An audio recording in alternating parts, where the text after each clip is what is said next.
Salut, c'est Philippe. Parlons jazz tous les jours sur Radio Biarritz. Bonjour fidèles auditrices et auditeurs de Radio Biarritz, parlons jazz.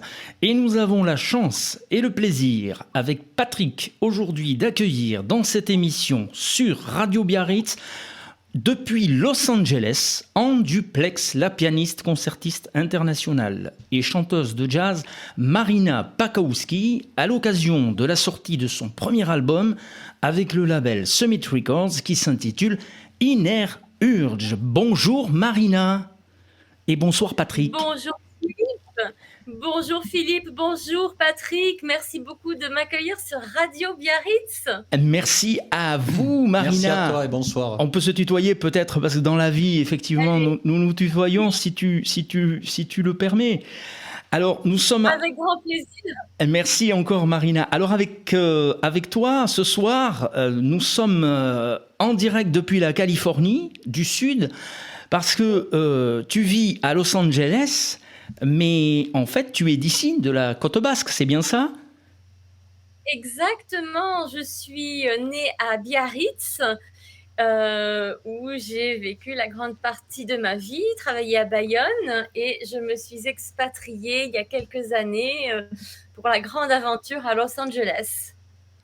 Et alors comment ça se passe ? Comment t'es venue l'idée de t'expatrier précisément en Californie du Sud ? Alors, une succession de hasards, je dirais, et d'opportunités professionnelles.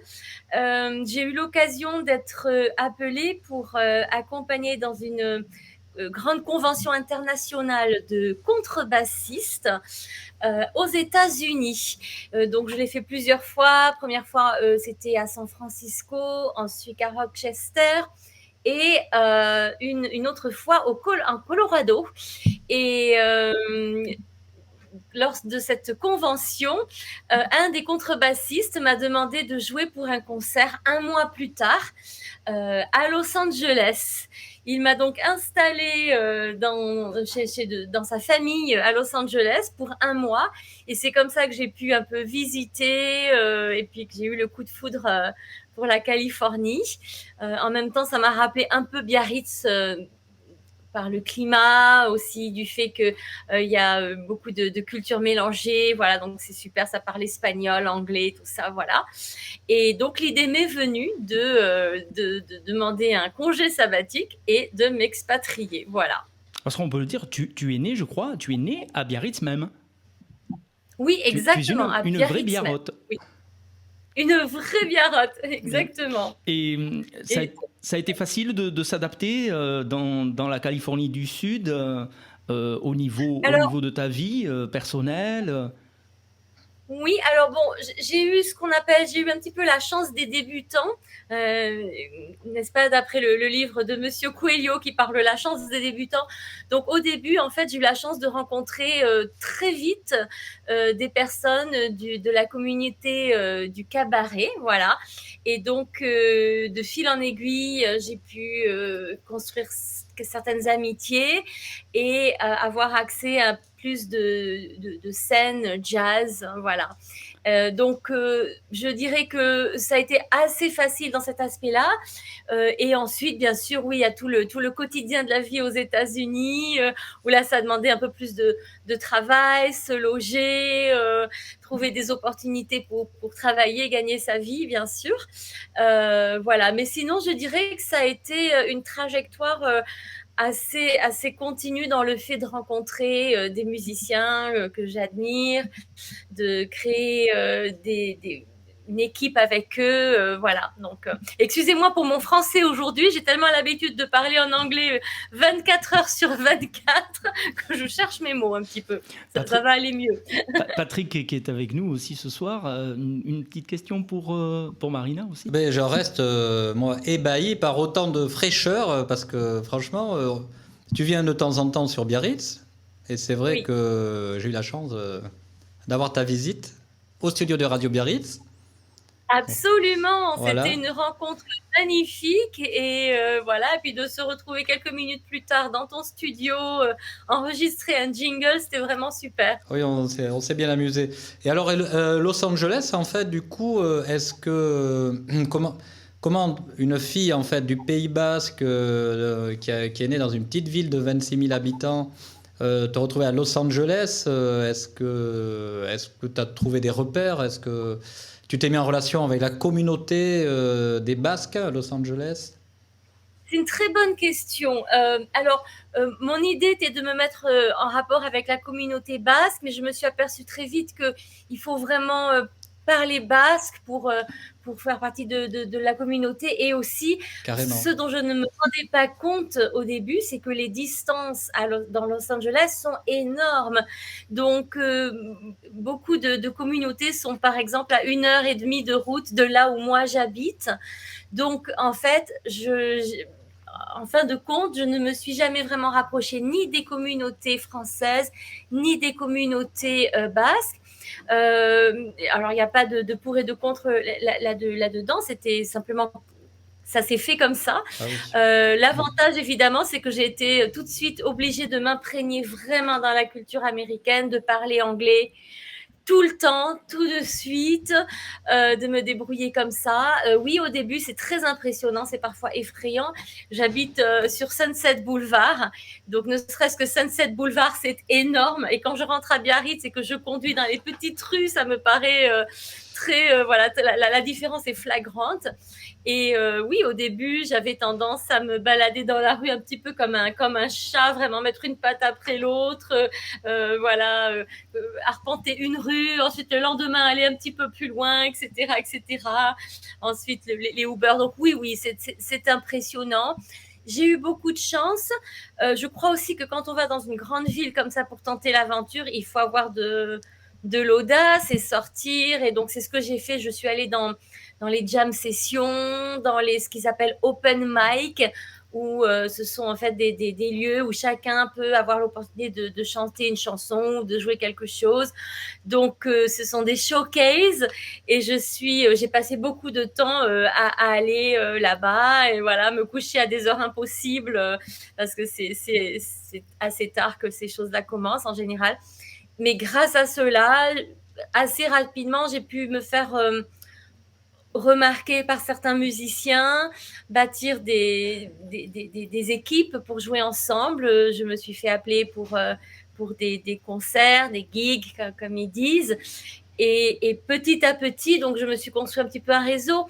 Autre chose, ce qui m'a beaucoup apporté, qui m'a beaucoup aidé, c'est que donc j'ai reconstruit une communauté cabaret qui en fait était sur le point de disparaître et j'ai réussi à redonner une vie, une audience et à être une hôtesse pour cet open mic cabaret une fois par semaine pendant 3 ans avant la pandémie. Donc grâce à cela, j'ai pu rencontrer beaucoup d'autres chanteurs, donner une visibilité sur d'autres musiciens, etc. Voilà, jusqu'à ce que je puisse vraiment en fait dire que je fais un petit peu partie de la ville, oui, de la vie musicale ici. Voilà, donc il faut... Voilà, oui, pour répondre à ta question plus simplement, oui, au début c'est effrayant, on a l'impression d'être quand même un peu seul, sans racines, sans famille, il faut se débrouiller tout seul pour beaucoup de choses.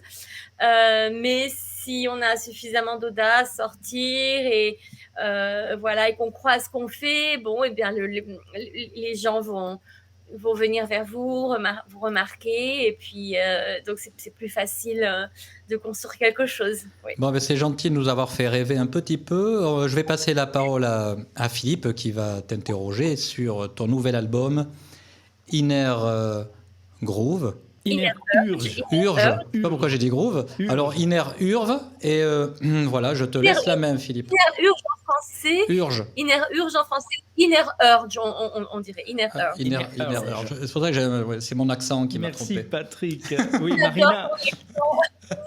Je crois savoir que tu es issu d'une famille d'artistes. Ton frère, notamment, est le guitariste de jazz Alain Pakowski. Tu veux pas qu'on mette juste, on est entre nous, hein, tu veux pas que je mette un petit peu la musique? On ne devait pas. On peut mettre un petit peu de musique en fond si tu veux. Mais on va Après, parler un petit peu de l'album et puis on écoutera déjà un premier extrait dans quelques minutes. Oui, je disais que ton frère est notamment le guitariste de jazz Alain Pakowski et tu as grandi en écoutant du jazz aussi. Dans ta carrière, déjà, tu t'es déjà produite dans des festivals de jazz français. Tu as même eu, je crois, ou tu as toujours un trio de jazz. Et donc, tu sors maintenant un premier album avec le label Summit Records qui s'intitule Inner Urge. Et dans cet album, on peut entendre des compositions multiples de Brooks Bowman, de Miles Davis, Vernon Duke, John Latouche, Ted Fetter, Clark Fisher, Joey Anderson, Freddie Hubbard, Abbey Lincoln, Bronislaw Kapper, Ned Washington, Jérôme Kern, Johnny Mercer, Michel Legrand aussi, Alan et Marilyn Bergman, Charlie Parker, Edith Piaf, Luigi, Victor Young, Ned Washington, la liste est magnifique, Alec Wilder, William Hengvik. Est-ce que le choix a été difficile? Comment s'est fait le choix de ces compositions? Oui, bien sûr, le choix a été difficile parce que le répertoire du jazz est tellement incroyable. Voilà, entre les standards, voilà, depuis même les années 20, et puis les nouveaux standards, et puis voilà, le mix entre le répertoire français et le répertoire jazz. Ça a pris du temps. Ce projet en général a vraiment, j'ai pris énormément de temps pour réaliser ce projet. Entre la première session d'enregistrement et le moment où il est né, le 10 mars dernier, voilà, où il est sorti, 1 an et demi se sont écoulés. Avant cela, il y avait eu environ 3-4 mois dans la recherche des morceaux. Donc, ça a été un mix de morceaux que j'aimais beaucoup et que je jouais déjà un petit peu avant, voilà. Ça a été l'envie d'avoir quelques standards qui sortent un peu de l'ordinaire pour une chanteuse. Voilà, Inner Urge n'est pas voilà, habituellement chanté, ainsi que Donnelly par Charlie Parker. Donc, voilà, j'avais des idées assez précises là-dessus. Et ensuite, bien sûr, ça a été finalement des coups de cœur, comme par exemple Moon and Sand de Alec Wilder. Une découverte qui a été Claire Fisher, voilà, qui était donc en Californie ici. Donc j'ai eu l'occasion de découvrir un peu son répertoire et de connaître son fils Brent Fisher, qui a dévoué sa vie en fait à faire connaître l'œuvre de son père. Et donc j'ai eu un coup de foudre pour sa musique et pour cette chanson en particulier. Ça m'a interpellée parce que ça parle un peu ça parle de l'océan, de la solitude, de ce qui a été, qui n'est plus, de ce rapport un peu méditatif, voilà, à la vie, et c'est relié à l'océan qui pour moi est cher, hein, de Biarritz à Los Angeles, il y a toujours le lien à l'océan. Et ensuite, bien sûr, je n'ai jamais autant chanté de répertoire français que depuis que je suis arrivée aux États-Unis.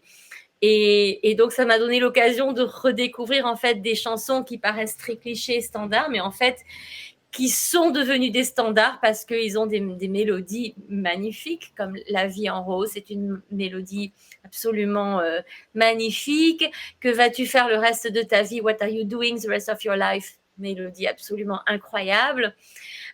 Et ensuite, voilà, c'était aussi le résultat d'expérimentation. J'avais écrit des paroles françaises sur le standard de Miles Davis, Solar. Et voilà, j'avais envie vraiment de mettre ça sur le CD, bien sûr que ce soit immortalisé. Voilà. Il y a aussi le fruit de rencontres. J'ai rencontré donc mon producteur, on dit producteur, j'imagine, producteur. Oui. Voilà, à Los Angeles, vraiment complètement par hasard. Et donc, j'ai tenu à enregistrer un morceau avec cette équipe de musiciens avec lesquels j'avais l'habitude de hanger, comme on dit, de passer mes mardis soirs pendant quelques années avant la pandémie. Donc, j'ai aussi choisi un des morceaux que je chantais là-bas et arrangé par mon producteur. Voilà, donc ça a été, le choix a été difficile, bien sûr, le choix a été difficile.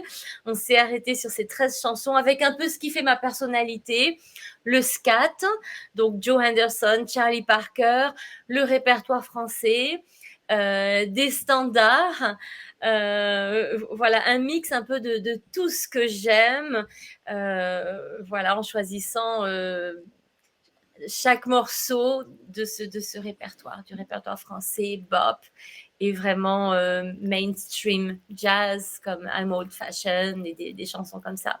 D'accord, très bien. Alors sans plus tarder, peut-être je vous propose d'écouter un premier extrait que Marina, tu as la gentillesse de partager avec les auditrices et les auditeurs de Radio Biarritz. C'est une composition du saxophoniste ténor et compositeur de jazz Joe Henderson, et c'est la chanson titre de l'album Inner Urge de Marina Pakowski, Inner Urge.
Sur Radio Biarritz, dans Rue du Jazz, Inner Urge, une composition du saxophoniste ténor et compositeur de jazz Joey Anderson. Inner Urge dans l'album de Marina Pakowski, avec au piano Josh Nelson, à la basse John Clayton et à la batterie Roy McCurdy.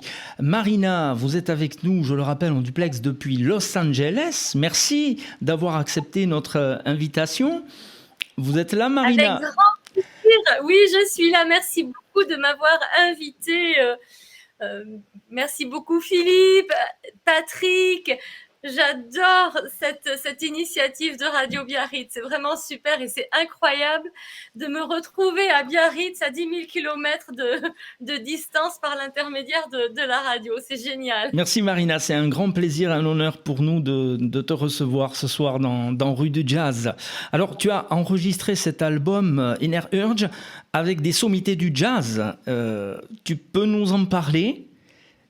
Oui, avec plaisir. Je ne sais même pas par où commencer, mais donc dans le morceau que vous venez d'écouter, Inner Urge, au saxophone, c'est Joel Fram, qui est vraiment un des meilleurs saxophones ténors à l'heure actuelle. Vraiment, enfin, il était basé à New York pendant des années. Maintenant, il habite à Nashville.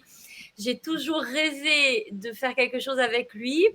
Donc, je l'ai rencontré simplement par l'intermédiaire du fait que j'ai transcrit un de ses solos que j'adorais. Donc, j'ai utilisé une des périodes de la pandémie pour transcrire son solo. Je lui ai envoyé et il a vraiment apprécié la transcription, le travail. Et donc, lorsque quelques mois plus tard, je lui ai demandé s'il pouvait être mon special guest pour Inner Urge, il a dit oui tout de suite, voilà, et ça s'est fait un peu comme ça avec toutes ces sommités de l'album, c'est-à-dire voilà, je ne les ai pas, j'ai pas dû leur faire du chantage pour qu'ils enregistrent avec moi, voilà, ils ont été super généreux en fait, ils ont dit oui tout de suite, et voilà, donc Joel Fram, je suis fan. Hein, de la façon dont il joue, c'est vraiment extraordinaire la façon dont il joue, ses idées, sa générosité, la chaleur dans sa sonorité. Ensuite, John Clayton, bien sûr, sommité du jazz. Il est connu pour nombreux albums, mais aussi parce qu'il a arrangé pour Diana Krall et joué pour Diana Krall. Et donc, j'ai connu John par l'intermédiaire de ses conventions de contrebasse. J'avais enregistré un premier album avec l'œuvre de Frank Proto, et donc il avait été très, très gentil de m'écrire pour me dire le bien qu'il pensait de cet album et me dire en fait que si j'avais besoin de quoi que ce soit à Los Angeles, qui serait toujours là pour m'aider, voilà, en fait. Donc, je l'ai contacté, je lui ai demandé s'il voulait bien jouer sur l'album et il a dit oui tout de suite. Donc, ça, c'est incroyable. Ensuite, donc, à la batterie, Roy McCurdy. Je l'ai connu par hasard, en fait. On a joué ensemble à The Lighthouse. The Lighthouse, qui est un autre endroit iconique de Los Angeles. À vrai dire, c'est situé à 1 heure de Los Angeles, sur l'océan, sur la côte océane. Et donc, ce lieu a servi, pour la petite histoire, de tournage pour le film La La Land. mais aussi et surtout dans ce lieu, des gens comme Ella Fitzgerald ont joué, Miles Davis, enfin, c'était vraiment un lieu iconique, surtout voilà, il y a quelques décades, mais le jazz continue toujours là-bas. Et donc, je l'ai rencontré par hasard en jouant avec lui sur un concert dans lequel j'avais été invitée à participer. Voilà. Et donc, depuis, à chaque fois que j'ai pu, quand c'était mon concert, j'ai toujours invité à jouer avec moi. Et il a toujours dit oui. Et pour ses sessions d'enregistrement, ben pareil, il a dit oui tout de suite. Et quand j'ai voulu l'inviter pour une deuxième session, parce que cet album s'est fait en plusieurs sessions, il a même déplacé quelques répétitions en fait pour être disponible le jour de l'enregistrement. Donc j'adore Roy. Il faut savoir qu'il a maintenant 85 ans. Il est incroyable. Il a une jeunesse d'esprit, physique. Enfin bon, il est incroyable. Il a quand même joué avec tout le monde. Ella Fitzgerald, Sarah Vaughan, enfin tout le monde vraiment. Voilà, donc ça c'est voilà Josh Nelson, aussi une rencontre complètement fortuite, voilà, de parler jam session. Voilà, j'avais sympathisé avec lui parce qu'il parle français et donc on était toujours restés en contact et je voulais vraiment qu'il soit sur mon album. Voilà, sur cet album, j'ai vraiment réalisé des rêves en termes de personnes que j'aimais beaucoup d'un point de vue humain et que j'admirais énormément musicalement. Voilà, il y a ensuite comme spécial guest, bien sûr, il y a mon producteur Scott Whitfield et donc j'ai un grand merci à dire pour Scott parce Au que trombone. Scott qui est tromboniste, qui joue sur I'm Old Fashioned, mais encore plus que ça, c'est lui qui a coproduit l'album avec moi. Il m'a même appris le sens du mot producteur. Je n'avais même pas idée qu'il fallait un producteur pour un CD. Maintenant, je sais exactement pourquoi. Et donc, il a été là à toutes les étapes. Il a été là dans le studio à chaque fois. M'a vraiment aidé par le fait déjà qu'il était toujours à 100% enthousiaste pour moi, enfin de mon projet, voilà. Et en fait, je l'ai rencontré dans ce mardi soir de jam session.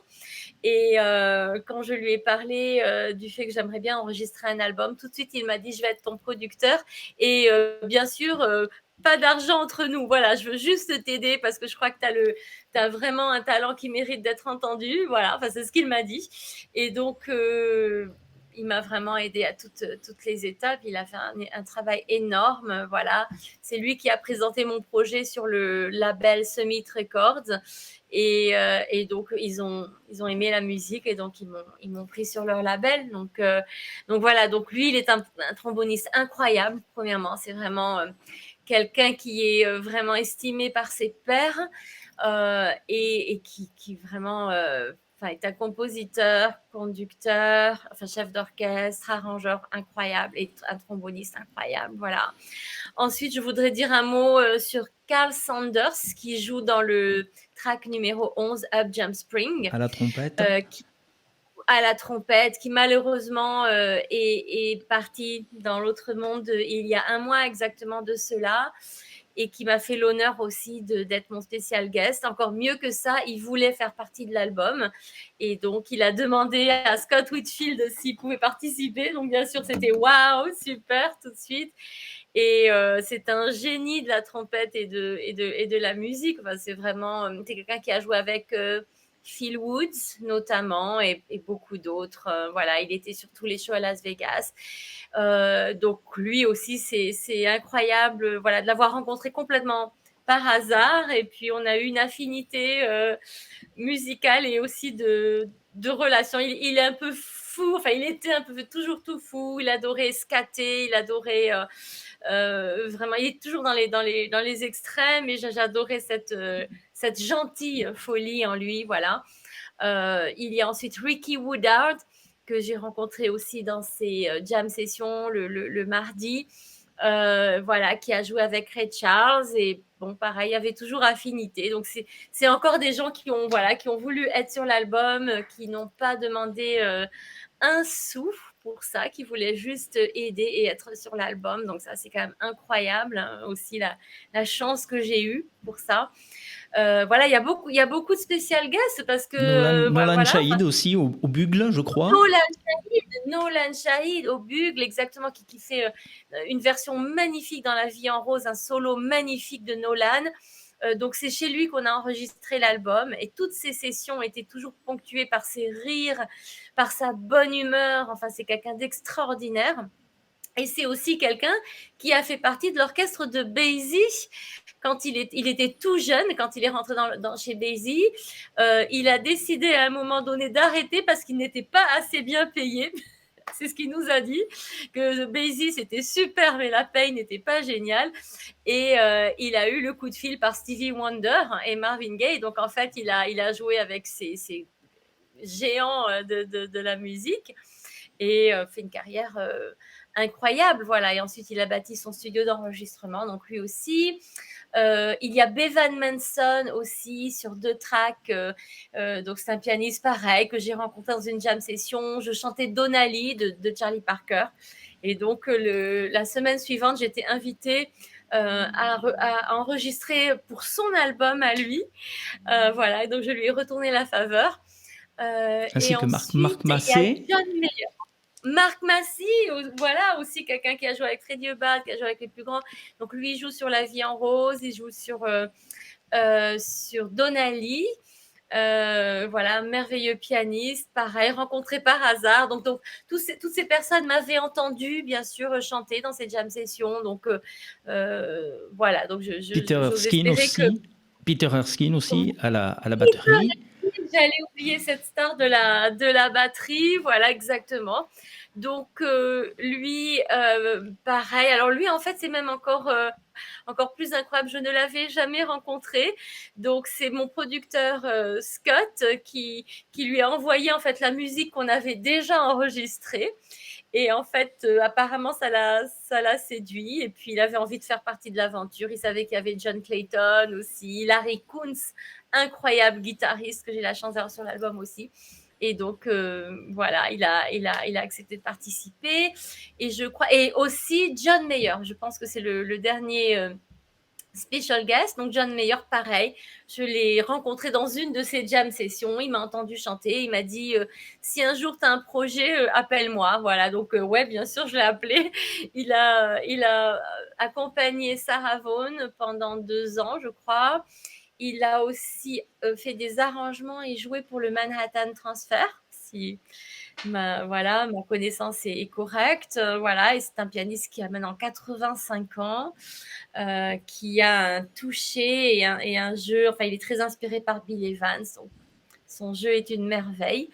Voilà, donc oui, c'est un album, c'est un all-star album, et je suis vraiment fière de ce baby, comme on dit, ouais, et de ce projet dans lequel il y a eu beaucoup de temps investi, beaucoup d'amour, plein de fou rire, plein de joie, voilà, et puis aussi vraiment le contentement d'avoir toujours eu affaire à des gens extrêmement généreux et bienveillants. En tant qu'artiste concertiste, tu as déjà fait des tournées internationales, je crois. Tu t'es produit pas seulement en France, en Allemagne, en Belgique, en Espagne, en Italie, aux Pays-Bas et aux États-Unis. Donc, est-ce qu'une tournée en Europe ou en France pourrait avoir lieu prochainement avec cet album ? J'adorerais, c'est le but. Donc, on est en train de chercher des agents. Voilà, c'est un parcours assez compliqué, mais bien sûr, c'est le but. C'est le but, avec un album comme cela et en ayant eu quand même des très bonnes revues jusqu'à présent, ce serait de faire une tournée en Europe, dans les festivals. Oui, c'est le but. On va rappeler donc que Marina Pakowski, tu sors ton premier album, Inner Urge, avec le label Summit Records, qu'on peut écouter déjà des extraits et acheter ton album Inner Urge sur le site, je peux le donner Marina, le site donc marinapakowski.com/inner-urge I2NER-URGE, c'est bien ça? Oui. Voilà. Exact. Patrick, Voilà. peut-être. Sur mon website, voilà, c'est-à-dire que même si les gens font marinapakowski.com, ils vont trouver l'album en première page. C'est aussi sur toutes les plateformes Apple Music, iTunes, Deezer, Spotify. Voilà, je crois que c'est distribué en France sur Orchestra. La distribution est légère en France au niveau du Pour produit l'instant. physique. Pour l'instant, on aimerait vraiment pouvoir le distribuer dans les FNAC et d'autres, voilà, des endroits un petit peu comme ça. Voilà. Patrick, peut-être une question pour Marina? Non, en fait, c'est un album de old person, tu as dit, c'est ça?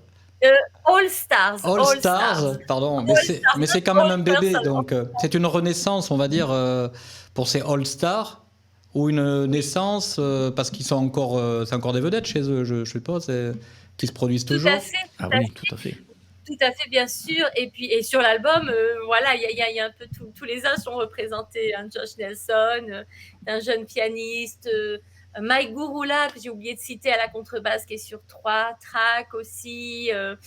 Voilà, John Clayton. Voilà, c'est vraiment plusieurs générations sont sur cet album, et avec la joie et la fierté d'avoir des stars vraiment de l'époque de Ella et de Sarah. Oui.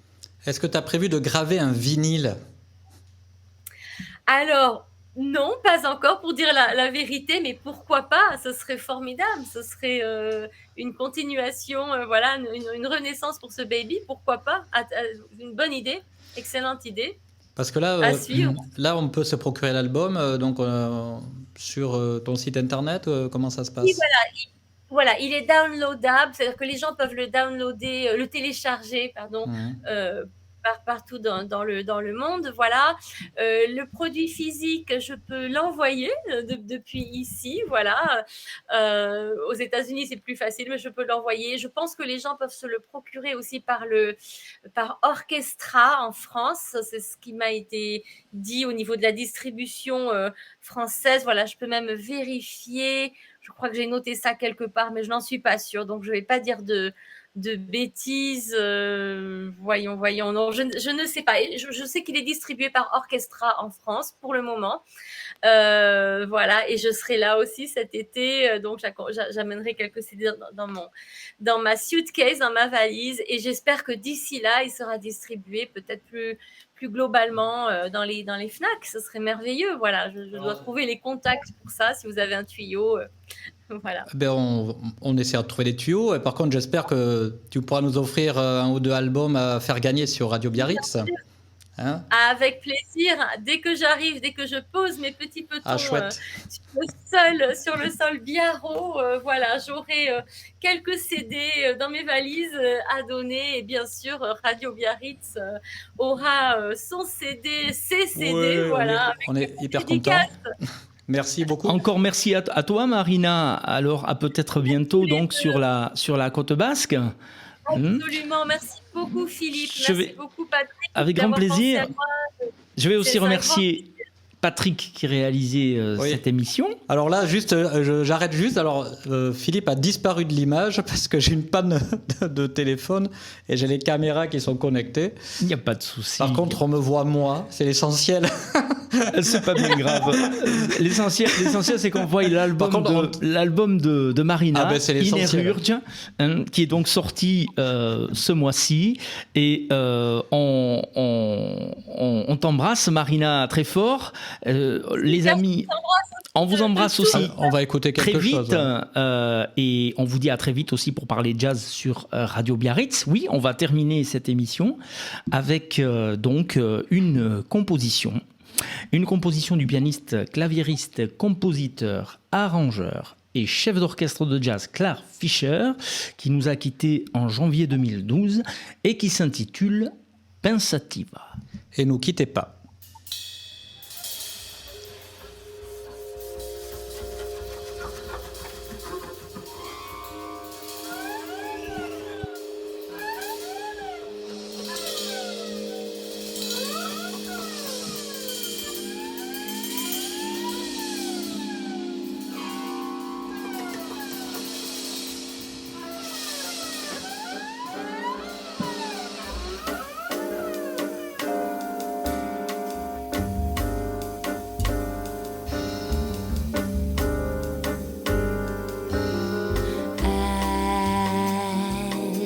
with each new dawn. Sun is given the breath of day, and warmth will come from night, and hover softly o'er the sea of day. And now, with the twilight, you sit pensive and lost, it seems. What lay so near last night is now converted into empty dreams. The day starts once more anew and lifts you from the clutching bonds of night and leads you once more in search of happiness, ever seeking on and on, searching endlessly for what is gone. The night drops its curtain, making certain your loneliness, and drops a shroud of gloom that leaves you in your lonely pensiveness.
From the clutching bands of night and leads you once more in search of happiness, ever seeking on and on, searching endlessly for what is gone. The night drops its curtain, making certain your loneliness,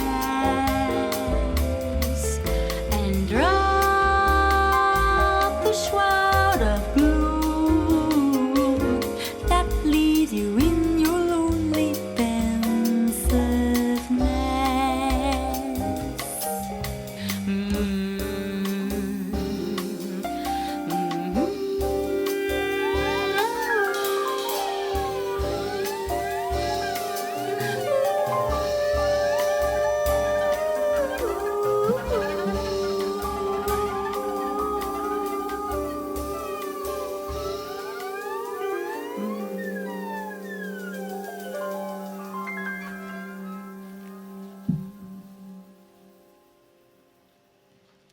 C'était Pensativa avec Marina Pakowski, je rappelle la sortie de son album Inner Urge. Marina qui nous a fait l'amitié, le plaisir et l'honneur d'être notre invitée spéciale ce soir dans Rue du Jazz sur Radio Biarritz. Merci beaucoup Patrick pour cette belle réalisation. Oui, c'était une première, donc il y a eu des petits clac qu'on réglera pour les prochaines émissions. Mais Marina, merci d'avoir essuyé les plâtres avec nous, parce qu'on a réussi pour une fois à traverser l'Atlantique. Il y a une coupure d'image, mais bon. Merci encore beaucoup Marina. Merci beaucoup Patrick et Philippe, c'était super et c'est un honneur pour moi d'avoir été dans la première tentative d'émission vidéo voilà, intercontinentale. Voilà. On t'attend maintenant sur la côte basque. On t'attend maintenant sur la côte basque pour refaire une émission, une interview en direct des studios de Radio Biarritz. Absolument. Merci beaucoup 10 000 fois tous les deux. C'était un plaisir et une bonne soirée à vous. Et une très bonne journée à toi, puisqu'à Los Angeles, il doit être quelque chose comme midi et demi. Il est 1h26 et dans 4 minutes, j'ai une élève. Ah d'accord. Très bonne journée. Merci Marina. Merci beaucoup. Merci à très bientôt. Vous deux, c'était super. Merci au revoir. Beaucoup pour votre initiative. Au revoir. Bye bye. Au revoir.